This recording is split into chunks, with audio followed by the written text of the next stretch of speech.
हुल जोहार। ये हुल शब्द जोड़ने का एक आगाज है। बहुत सारे लोग जोहार मतलब एक नॉर्मली कॉमनली, लेकिन एक हुल जब लगाते हैं तो वो एक तेज तरार चुनौती भरा जिंदगी जो है आगे बढ़ता है। तो ये हुल जोहार का जो ट्रेंड हम लोग लाए थे 2014 के आसपास से हम लोग शुरू किए थे। तो कहानी बताने से मैं खुद बताना चाहता हूँ। मेरा नाम सुकुमार सोरेन है। मैं पुड़ियासा गांव का रहने वाला हूँ और मैंने एमकॉम तक पढ़ाई किया। उसके साथ आईटी सेक्टर में advance diploma in computer hardware networking में मैंने डिप्लोमा हासिल किया। इसके साथ मैं अभी एलएलबी कंप्लीट करने वाला हूँ। उसके साथ साथ मैं IIM रांची बेंगलोर रांची से मैं एक 1 ईयर का मैनेजमेंट कोर्स कर रहा हूँ जो अगले साल कंप्लीट होगा। और लगातार जमशेदपुर में ये संवाद में हम लोग आते हैं, कभी दर्शक के रूप में तो कभी पार्टिसिपेट के रूप में, कभी सोसाइटी के साथ आते हैं एज एक सिक्योरिटी गार्ड के तौर पे। और तो हम लोग को मौका भी मिलता है, कभी कभी नहीं भी मिलता। तो इस बार मौका मिला है। जो हमारी जीवनी या हमारे जो टीम है, काफी सारे यहाँ मेरे टीम के मेंबर बैठे हुए, मैं लास्ट में आप लोग उनसे मिलाऊंगा। जो 2013 से हम लोग जर्नी शुरू किए थे और 2023 मतलब 10 साल के आसपास हो रहा है ये जर्नी। कुछ लोगों ने कल भी बताया, कुछ लोगों ने आज भी बताया। उनमें से मैं ये जर्नी हम लोगों का बताना चाहूंगा। और ये जर्नी बहुत ही खास है। जितने भी युवा आए हैं, मुझे लगता है हर युवा के लिए जरूरी है और इनके बगैर आगे किसी भी क्षेत्र में आगे बढ़ना मुझे नहीं लगता है कि संभावना है। हम 2 विषय पे काम करते हैं। हमारा जो पूरा टीम है सिर्फ 2 विषय पे काम करती है, ज्यादातर फोकस करती है। एक सामाजिक और दूसरा आर्थिक। और तीसरा जो मेन मुद्दा है इन दोनों को आगे बढ़ाने के लिए संविधान है। क्योंकि संविधान के बगैर आपका कुछ नहीं जा सकता, कुछ नहीं हो सकता। हमारे संविधान के बहुत सारे यहाँ जो एडवोकेट पढ़े हैं या विशेषज्ञ हैं, उन्होंने भी बताया संविधान बहुत जरूरी है। लेकिन बताएगा कौन, सिखाएगा कौन, उस संविधान का उपयोग कैसे करें, कहां पर करें, समाज के कौन से दिन कौन से समय पे कहां लगेगा, कोई बताने वाला नहीं। पर हमारे झारखंड के जमशेदपुर में बहुत सारे विशेषज्ञ थे और 2007 से वो लगातार 5वीं अनुसूची, 6वीं अनुसूची, भारत के आर्टिकल 13(3) का और शेड्यूल एरिया क्या, उसका पूरा जानकारी दे रहे थे। तो ये हमारे लिए चैलेंज था कि भाई इतने बड़े बड़े खिलाड़ियों में हम कैसे घुसेंगे, हम कैसे घुसेंगे। तो मैं एक साधारण सा घर का लड़का हूँ। मुझे पढ़ाई के अलावा दूसरे खेल में विश्वास था और किसी में विश्वास नहीं था। तो मैं Subroto cup, Danapur, army point, बहुत सारे ऐसे जो छोटे छोटे क्लब हैं, इन क्लबों के साथ में खेला रहा, साथ में रहा। तो मेरा जीवन ऐसे करके बढ़ा। 2013 मेरे लिए बहुत ही टर्निंग पॉइंट रहा था, जहां से मैंने सामाजिक व्यवस्था के साथ अपना काम स्थापित किया। हर किसी का गांव है ना भाई यहाँ पर, कि आप लोग गांव में नहीं रहते? कितने लोगों का गांव है? थोड़ा हाथ उठाए। चलिए, बहुत बहुत धन्यवाद। तो समाज में रहते हैं, गांव में रहते हैं, तो व्यवस्था जरूर होगा। कितने लोग अपने सामाजिक व्यवस्था के बारे में जानते हैं? जो समाज, मान लिया बोडो समाज है तो बोडो समाज का व्यवस्था, संताल समाज है तो संताल समाज का माझी परगना व्यवस्था, मुंडा समाज, उरांव समाज। हम क्या करते हैं, बहुत ज्यादा पढ़ लेते हैं, डॉक्टरेट कर लेते हैं या अलग अलग विषय बिंदुओं पर आगे बढ़ लेते हैं। एक चीज भूल क्या जाता है, सबसे अपना सामाजिक व्यवस्था को। दूसरा चीज संवैधानिक व्यवस्था को तो कोई देखता ही नहीं, संविधान को कोई समझना नहीं चाहता, जबकि संविधान से सब कुछ होता है। तो हमारा जर्नी करीब 50 आदमी का एक हमारा टीम है। उनमें से हमारे आज जयराम जी भी है, उधर बाबूलाल जी भी है, बहुत सारे हैं। उनमें कुछ नए लड़का भी अभी आए हो। तो हम लोग एक मीटिंग बैठाए थे कि भाई क्या किया जाए कि समाज में एक परिवर्तन आ सके, समाज के लोग अपने खुद ब खुद अपना सामाजिक व्यवस्था के साथ आर्थिक विकास करें, शारीरिक विकास करे और मानसिक विकास करे। ये हमारा 3 बिंदुओं पर हम करते हैं। किसी भी गांव के साथ हम जुड़ते हैं तो 3 बिंदुओं पर जुड़ते हैं। अभी तक एट द टाइम तक 1742 गांव से हम जुड़ चुके हैं, डायरेक्टली। इनडायरेक्टली बहुत सारा है। जो हमारा काम 47 जिला में होता है, 6 स्टेट्स में होता है, झारखंड, बिहार, बंगाल, आसाम, उड़ीसा, त्रिपुरा, इन जिलाओं में मेरा हम लोग का काम होता है। और यहाँ के युवाओं को हम ट्रेनिंग करना शुरू किए। ये जो इतना लंबा सफर था, 13 से शुरू हुआ और हम लोग ने 14 से कदम रखे कि हम लोग क्या कर सकते हैं। तो सबसे पहले हमें इकोनॉमी की जरूरत होगा। तो इसीलिए हमने क्या किया, 3 टीम बनाए। 3 टीम में से पहला इकोनॉमी। इकोनॉमी कौन देगा, विश्वास नहीं करेगा कोई भी। तो हमारा जो पढ़े लिखे लड़के थे, उनमें से मैं भी था, तो हम लोग ने कोचिंग शुरू किया। और कोचिंग शुरू करके हमने करीब 30 लड़का लड़की का बैच था हमारा, जो 30 लोग थे टोटल, और उनको 1 साल लगातार पढ़ाए 2014 से 15। उनमें से 29 जन, एक को छोड़कर 29 जन लोगों ने स्टेट गवर्नमेंट का अलग अलग जॉब किया। कोई फॉरेस्ट गार्ड बना, कोई फॉरेस्ट ऑफिसर बना, एसएससी जीडी में गया, एसएससी में गया, झारखंड के अलग अलग में 2-3 वीडियो भी बन गए, थाना प्रभारी बन गए। उनमें से एक मैं था जो मैं प्राइवेट जॉब करता था। ठीक है, मैं सरकारी जॉब में मुझे इंटरेस्ट नहीं लगा तो मैं गया ही, और बाकी टीचर भी, मास्टर भी और स्टूडेंट भी सभी चले। तो 14-15 में हमने ये पढ़ाई शुरू किया और काफी ज्यादा बच्चे हो गया। जो बच्चे हम लोगों के साथ पढ़ के आगे बढ़े उनका एक ही हम लोगों का रूल था, भाई आपको कुछ कंट्रीब्यूशन देने का पड़ेगा। जैसे बहुत लोग बात किए थे पे बैक टू सोसाइटी, तो हम आपको पढ़ाए, आप हमको कुछ देना पड़ेगा। तो हमारा मेंबरशिप फीस था 100 रुपया।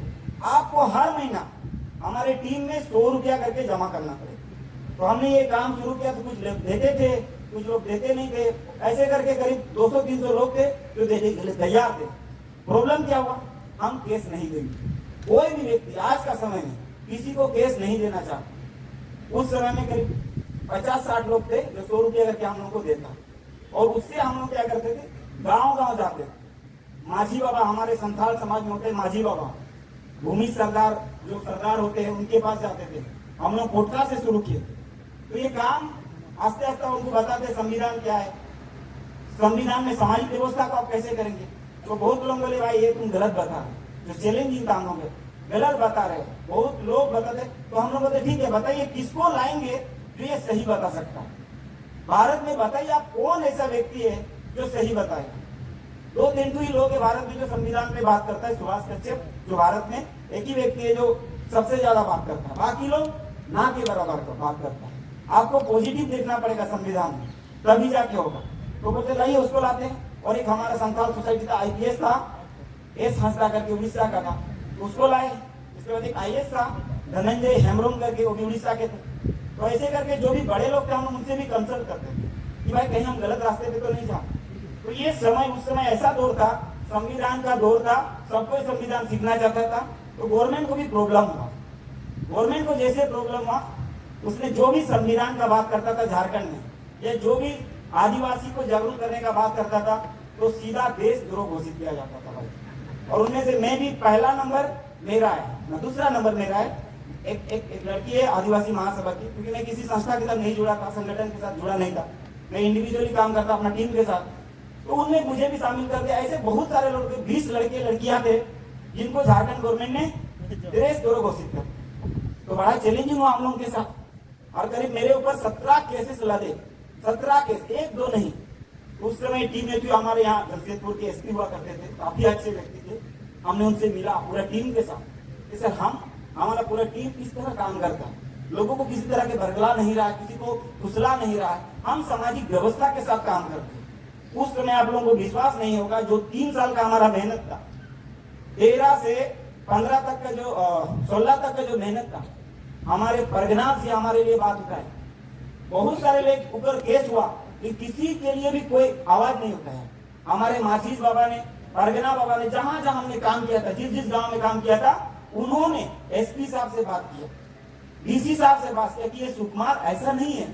सुकुमार सोरेन जो काम कर रहा है, सामाजिक व्यवस्था के तहत काम कर रहा है, उसको आगे हो गए। उन्होंने मुझे पीछे रखा, उन्हें हमेशा मुझे बचाए रखा। 17 केस में सिर्फ 2 केस बचा मेरे पास, सिर्फ 17 केस में 2, 15 केस उन्होंने ऐसे ही खत्म कर दिया। सिर्फ एक बचा था देशद्रोह का, और कुछ आतंकी भंग करने के लिए मेरे पर लगा था व्यवस्था, क्योंकि एसडीओ के साथ भी थोड़ा बहुत हम लोग का तुतू में हुआ था किसी भी से। तो ये हमारा ये सब चैलेंजिंग था, मूड था। तो अब क्या किया जाए, कम लोग है, पूर्वी सिंहभूम में काम कर रहे हैं, बाकी लोग जानते ही नहीं है क्या हो रहा है, नहीं हो रहा। तो हमने एक, क्योंकि हम ऐसे भी टेक्निकल पढ़ाई किए थे, तो हमने क्या किया, अपना एक मोबाइल लिए अच्छा सा, और यूट्यूब मेरा पहले से ही चैनल था। जब लोग, पता नहीं उस समय बहुत सारे लोग 2011 में यूट्यूब नहीं यूज करते होंगे, मैं 2011 से यूट्यूब यूज करता। तो मैंने यूट्यूब चैनल एक बनाया, और यूट्यूब चैनल के माध्यम से अपना वीडियो रिलीज करना शुरू कर दिया। फेसबुक के माध्यम से अपना जो भी विचार था, हम लोग आपस में दोस्त बात करते थे और उसको रिलीज करते थे, बात करते थे, रिलीज करते थे। फेस मेरा था, दिमाग बहुत सारा, मेरे पीछे में बहुत सारा दिमाग था, लेकिन फ्रंट ऑफ मुझे कर दिया, समाज ने भी ये बोला कि आप फ्रंट में रहिए, हम पीछे रहेंगे। सोशल मीडिया के माध्यम से 2017 से हमने शुरू किया। बिहार, बंगाल, असम, उड़ीसा, त्रिपुरा, मिजोरम, बहुत सारे स्टेट के लड़के लोग संपर्क किए। ऐसे संपर्क किए तो हम बोले भाई कैसे होगा, काम कैसे होगा। इतने लोगों को हम डेली यूट्यूब के माध्यम से या हमारे जो गूगल मैप है, जूम है, हमने लगातार 1 साल क्लास चलाया, 1 साल क्लास चलाया और बहुत लोग खुश हुए। 2018 में हमने तय किया, जब हम समाज में बैठक किए थे, हमारा धार दिसम जो उद्घाटन करता है आप लोग देखे थे, देश परगना बाबा, उनके साथ अपना विचार रखा कि समाज में क्यों ना कुछ प्रस्ताव लाया जाए, जिस प्रस्ताव को हर गांव को मानना चाहिए या धीरे धीरे उसको लागू करना चाहिए। वो उस समय देश परगना ने कहा ठीक है, इस बार का जो सम्मेलन होगा, सामाजिक सम्मेलन होगा, आप लोग बताइए कौन कौन सा विषय लाना चाहिए, कौन कौन बिंदुओं पर हम लोग को काम करना चाहिए। और इस तरह उस समय 2018 में टोटल कभी ऐसा हुआ नहीं था, ये फर्स्ट टाइम था इस माझी परगना व्यवस्था ने 18 बिंदुओं पर प्रस्ताव पास किया, 18 बिंदुओं पर। और उस बिंदुओं को आप अगर समझेंगे तो एक गवर्नमेंट जैसे चलती है उसी तरह, जैसे आदिवासी समाज में बहुत सारे लोग, अगर नहीं बोलूंगा तो नहीं हाथ उठाएंगे। इतने गांव में बच्चे जब पैदा होता है तो रजिस्टर मेंटेन करते हैं। कितने गांव ऐसे है जो आपका गांव में कोई बच्चा पैदा हुआ उसका रजिस्टर मेंटेन होता है? बहुत कम लोग। हमारे गांव में, हमारे जो एरिया है, सब में मेंटेन होता है। यही सब हम लोग किया, ज्यादा कोई नहीं। कितने गांव में हर व्यक्ति का बैंक अकाउंट है? आप बताइए कितने गांव में गांव का बैंक अकाउंट है? ग्राम को जिसको बोलते हैं संवैधानिक नाम है विलेज फंड नहीं, क्योंकि 90% एरिया में नहीं है, क्योंकि किसी ने काम नहीं किया इस विषय पर। जब आपका गांव का खाता ही नहीं रहेगा तो पैसा कौन जमा करेगा? आप किसी माझी को या किसी को दे देंगे, विश्वास नहीं है। बहुत दिन से तो देते आए, चंदा करते हैं, कहाँ पैसा बचाएंगे? हमारे जो जुगसलाई तौर पे 90% गांव में 1 से 10 लाख तक का आपको अकाउंट में बैलेंस देते। हर गांव का, व्यक्ति का हम नहीं बोल रहे, हर गांव का 1 से 10 लाख तक का, चाहे सार्जनदा की बात करें, गिरिजी माताड़ी की बात करें या पूरी हसा तालसा की बात करें, हर गांव का अपना बैंक अकाउंट। और मैंने यही सब काम, डेथ सर्टिफिकेट हम लोग दूसरे के पास वेरीफाई करते हैं। जो हमारे गांव में हमको देखते हैं उसके पास क्यों नहीं करते? क्योंकि शेड्यूल एरिया में तो पूरा पावर है वेरीफाई करने का, अथॉरिटी करने का। तो इस तरह से हमने 18 बिंदुओं को समाज से पास किया। फिर उस बिंदुओं को यूट्यूब के माध्यम से बाकी स्टेट के साथ भी हमने कनेक्ट किया। इस तरह से 18 में हमने लोगों को कनेक्ट किया। करीब 100 लड़का लड़की मिला के 100 ऐसे 100 लड़का लड़की मिलाया हम लोग जो तेज हो, कम से कम इंटरमीडिएट तक पढ़ाई किया हो, हिंदी बोल सकता हो, लिख सकता हो। और उनका एक सूची बनाया। फिर उनको बोला कि क्या आप आ सकते हैं? बोला कहाँ? बोले TCC tribal culture centre Sonari, आप आ सकते हैं। 3 दिन के लिए आपको ट्रेनिंग दिया जाएगा। पहला ट्रेनिंग हम लोग 2019 में किए, उसमें 96 थे, 96 कैंडिडेट थे। जो अलग आसाम से 7 थे, मुझे लगता है त्रिपुरा से 2, बंगाल से कुछ थे ज्यादा, उड़ीसा से कुछ ज्यादा। 2019 में पहला ट्राइबल लीडरशिप डेवलपमेंट प्रोग्राम, आप लोगों ने सभी सुना, टीएलपी सभी सुना, कभी बोल रहे ना। फिर हमने सोचा कि टीएलपी का ही क्यों ना एक वर्जन बनाया जाए जो स्पेशली ट्राइबल पे काम करेगा, उसके डेवलपमेंट पे काम करेगा, ट्राइबल डेवलपमेंट प्लान पे काम करेगा। बीडीपी सुने आप लोग? कितने आदमी बीडीपी सुने? वो उसमें हम लोग काम करने के लिए टीएलडीपी बनाए, ट्राइबल लीडरशिप डेवलपमेंट प्लान होगा। जो उस प्लान के तहत हम बच्चे को सामाजिक और संवैधानिक जो मेन पॉइंट है उसको सिखाएंगे, उसको बताएंगे, उसको जानकारी देंगे, ताकि वो अपने गांव में काम कर सके। जैसे बैंक अकाउंट खुलाना, 7-8 रजिस्टर मेंटेन करना, गांव में 18 साल से कम उम्र में शादी न करना, उस लोगों को जागरूक करना, पढ़ाई करना, एडल्ट शिक्षा आप जो लोग बोल रहे हैं वो एडल्ट शिक्षा के बारे में बताना। हमारे एक बीच में है नीमू टुडू क्यूजर के, विश्वास नहीं करेगा, वो तो मेरे से भी ज्यादा काम कर गए, मेरे से भी ज्यादा काम कर गए, जबकि वो तो 2 साल हो रहा हो, सिर्फ 2 साल ना 3 साल हो रहा हो। तो ऐसे करके हमने काम किया। और इसमें काफी लोगों का विचार, सिर्फ मैं सुकुमार सोरेन का खाली विचार नहीं रहा, मैं एक लीडर की तरह अगुवा रहा, मेरा फ्रंट रहा, बारी में के पूरा टीम मेरे साथ रहा। और इस तरह से अब हम लोग जिस तरह से 5-6 स्टेट में काम किए, 47 डिस्ट्रिक्ट में और 1742 गांव में हम लोग काम किया। करीब अगर लोगों की संख्या देखा जाए तो 80,000 के आसपास जो लोग हैं वो हम उन लोगों को कनेक्ट किए। सामाजिक संवैधानिक दिशा बिंदुओं पर लगातार हम लोग का कार्यक्रम चलता है हर स्टेट में। इस जगह में तो कम से कम 6-7 हमारा प्रोग्राम चल चुका है, बाकी जगह भी होता है। और इसमें हमें किसी तरह का कोई फीस नहीं लेते हैं, बस वो जो प्रोग्राम ऑर्गेनाइज करता है वहां के लिए आपका विधि व्यवस्था होना चाहिए, तो प्रोग्राम अधिक सफल से होगा।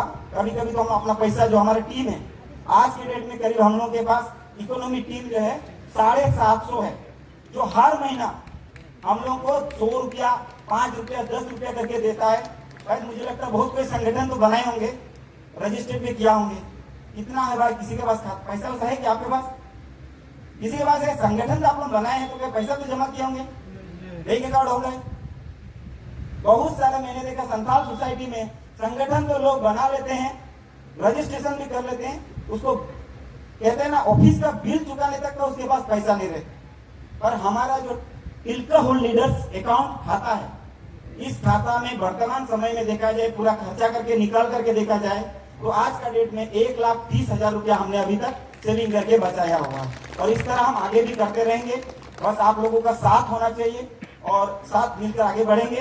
और जो भी हम काम करते हैं खासतौर पर सामाजिक और उनमें हमारा 6 विषय है, उस सामाजिक और संविधान में 6 विषय है, जिनमें हमारा सामाजिक साइड का 3 विषय है और संविधान साइड का 3 विषय है। संविधान साइड का पहला विषय है हिस्ट्री, जो हर व्यक्ति को जानना चाहिए। संविधान क्यों बना, किस लिए बना, कौन बने, उसका हिस्ट्री। संविधान जब बना उस समय का, और संविधान अभी कैसे चल रहा है, कैसे उसका इम्प्लीमेंटेशन हो रहा है, ये। और सामाजिक में से वैसे आपका पहले का हिस्ट्री, बीच का हिस्ट्री, वर्तमान और क्या है, वर्तमान का हिस्ट्री। ये तीनों चीज सिखाया जाता है, पूरा मॉड्यूल है उसका, पूरा सिस्टम है उसका। इसके बाद हमने लगातार यहाँ टीसीसी में ही 19 में ट्रेनिंग दिया। टीसीसी में ही कोरोना काल में थोड़ा सा हमारा टीम स्टॉप हो गया था, क्योंकि हम दूसरे काम में बिजी रह गए थे, लोगों को सेवा देने में बिजी रह गए थे। तो फिर भी हमारा पिछले साल 22 में भी हमारा यही ट्रेनिंग हुआ, वहाँ भी काफी लोग थे। हम ज्यादातर लोग नहीं लेते, हम लेते हैं सिर्फ 100 लोग। 100 लोग के अलावा हम बाकी लोगों को बोलते हैं भाई स्टेट में ट्रेनिंग रखिए, हम आएंगे आपको ट्रेनिंग देंगे। हम 100 लोग को सेंट्रल ट्रेनिंग में लाते हैं, और उसका काम होता है कि आप अपने क्षेत्र में आपको काम करना पड़ेगा, आपके क्षेत्र में लोगों को बताना पड़ेगा, तभी जाके हम आगे बढ़ सकते हैं। नहीं तो कोई हमारे लिए काम करने के लिए नहीं आएगा। कोई आएगा क्या हमारे समाज के काम के लिए? तो इसीलिए आप सभी से मेरा एक ही निवेदन है कि भाई कुछ भी हो, धीरे चले, आगे चले, पीछे चले। जब मैं समाज में आया तो मैं इधर देखता हूँ तो बड़ा बड़ा व्हाइट गाड़ी, इधर देखता हूँ तो बड़ा बड़ा व्हाइट गाड़ी। देखते हैं ना आप लोग गाँव में कितने आदमी समाज के बैठक में, ना लड़की ना लड़का जाता है। कितने गांव में हर महीना ग्राम सभा होता है कहीं नहीं होता है। जबकि सरपंच जी तो बोले ग्राम सभा से उसने नाली पास किया, रोड पास किया, सब कुछ पास किया, लेकिन आप ग्राम सभा ही नहीं करेंगे तो कैसे होगा? तो ग्राम सभा करना पड़ेगा हम लोगों को, हाँ, महीना में 1 दिन। बस इस स्टेज से मैं खत्म करने जा रहा हूँ। एक ही आप लोगों को बस मेरा संदेश रहेगा, अगर आप अमल कर पाए तो बहुत अच्छा होगा। आप लोग अपने लिए समय निकालते हैं, परिवार के लिए समय निकालते हैं, 1 दिन, महीना में 1 दिन आप अपने गांव के लिए समय निकालें, आपका गांव कायाकल्प हो जाएगा। हम बता रहे, आप 1 दिन समय निकाले, 1 दिन पूरा दिन आपके गांव के लिए कायाकल्प हो जाएगा। दूसरी बात, एक बहुत अच्छा छत्तीसगढ़ से जो बोले थे तो उस पर हम लोग काम किए, मैं एक्सपीरियंस अपना शेयर करना चाहता हूँ। आप सभी जानते हैं डुमुरिया, सुने? कितने लोगों ने सुना है डुमुरिया? झारखंड का, हाँ, झारखंड का डुमुरिया, पूर्वी सिंहभूम का एक ब्लॉक है डुमुरिया। वो पता है आप लोगों को? रेड जोन का, रेड झारखंड का डुमुरिया रेड जोन मतलब समझते हैं, जो नक्सली सबसे, मैंने भारत का अगर देखा जाए ना, बाकी छोड़ दिया तो डुमुरिया सबसे मेन जड़ था। हम लोगों ने 19 और 20 के बीच में डुमुरिया को ग्रीन जोन बनाया। कैसे हुआ मैं बता दे रहा हूँ। हम लोग ने एसपी के पास बात रखा कि ये ट्राइबल एरिया है, 90% ट्राइबल एरिया है, यहाँ अगर आप गैर आदिवासी को थाना प्रभारी बना के लाएंगे तो थाना में कोई आदिवासी नहीं जाने वाला। तो आपको अगर रेड जोन से ग्रीन जोन करना है तो एक ही काम करना होगा, आपको यहाँ थाना प्रभारी आपको लाना पड़ेगा एसटी। जहां भी 50% से अधिक एसटी है तो आप लोगों से भी मैं निवेदन करूंगा, अपना एसपी से आप लोग रिक्वेस्ट कीजिए, आपका लोकल विधायक से आप लोग रिक्वेस्ट कीजिए कि सबसे पहले आप कोई आदिवासी को अपना थाना में लेके आए। फिर हम लोग ने थाना में लेके विधायक के माध्यम से हमने वहां एक लड़का, अपना ही लड़का था 17 बेच का, उसको लाया और गांव का वो लड़का जाके काम किया। वहां के मुंडा हुआ, वहां के माझी हुआ, वहां के प्रधान हुआ, परगना हुआ, सबके साथ मिला, बैठक हुआ, मीटिंग किया। 1 साल में रेड जोन से ग्रीन जोन हुआ। और यही गोपाल मैदान में जो हम कार्यक्रम कर रहे हैं, यही उस लड़का को सम्मानित किया गया पूरा। और मुझे लगता है सीएम आया था उस समय, सीएम सम्मानित किया ग्रीन जोन करने के लिए। तो मैं निवेदन करूं कि आप जहां भी रहेंगे वहां अपना काम कीजिए। हमारा जर्नी में बहुत कठिनाई आई, जैसे हम बताए कि समाज में लोग एक्सेप्ट नहीं कर रहे थे, समाज के लोग एक्सेप्ट नहीं कर रहे थे कि भाई ये तो जेल भेजेगा सबको, क्योंकि उस समय जेल का दौर था। बहुत सारे लड़के लड़कियां जेल हमारे गए, तो बहुत डर था, तो हमारा भी डर था। फिर हिम्मत करके हम लोगों ने पूरे टीम के साथ आगे बढ़ा। तो मैं कुछ जो हमारे टीम आए हैं, मैं उन सभी से निवेदन करूंगा, प्लीज आप लोग आए भाई। और मुझे लगता है मैं अकेला लग रहा हूँ, तो लगे सर मेरा टीम भी होगा, नहीं तो बार बार मैं जो टीम की बात कर रहा हूँ तो मजा नहीं आएगा। तो जो भी मेरे टीम में साथी है, सभी से मैं निवेदन करूंगा कि आप लोग मंच पर आए और साथियों को जोहार करें, अभिनंदन करें। झारखंड की इस पावन धरती पर जमशेदपुर पर आए हैं, सभी को जोहार करें और धन्यवाद करें। और मैं इसी बात कहकर अपना बातों को समाप्त करता हूं। और बहुत बहुत धन्यवाद सभी साथियों को जो भी यहाँ आए हुए, सभी को जोहार और धन्यवाद। ये हमारे बिहार, उड़ीसा और झारखंड की टीम है, 3 टीम हमारे नहीं आ पाए हैं। अभी खेती बाड़ी का काम चल रहा है, तो हमारे लड़का लोग बिजी है, तो नहीं आ पाए सर।